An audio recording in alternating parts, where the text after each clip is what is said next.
We've got some numbers for May, and they're telling a story that has been the trend for the last couple of months. First up here is our transactions actually happening, and it's the same that we've been seeing for the last couple of months, where it is pushing up through the spring, but we haven't broken through the last 2 years. The amount of sales actually happening, transactions happening, we're down 14% year over year, but we are up 10% month over month. And these are trends that we're seeing in the other numbers that we track month to month, and we'll take a peek now. And a number that's been really kind of keeping those transactions lower than the last couple of years is the amount of listings out there.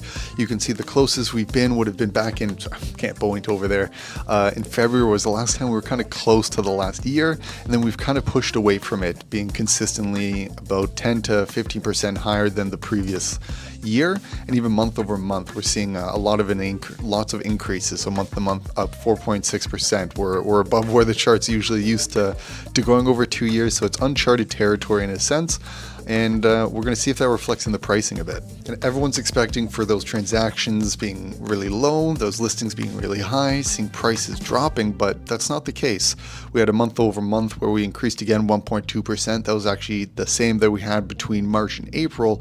So even though the transactions are quite low, listings are high, the prices aren't necessarily shifting a bunch. And that's why we've seen the inventory creep up so much, because a lot of people aren't looking to sell their place below the market value that they see in their home. So that's really keeping the prices in this spot where we might have seen a big spike in the last couple of years, but since our inventory is high, we didn't see that like we usually do, that little fluctuation that we see.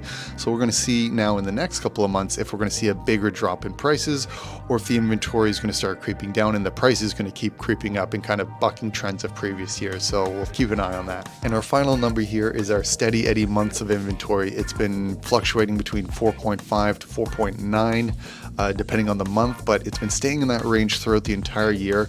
You can kind of see there at the end of the year, that's when it peaked up, and then we never came down as it usually does in January. So the months of inventory have stayed high.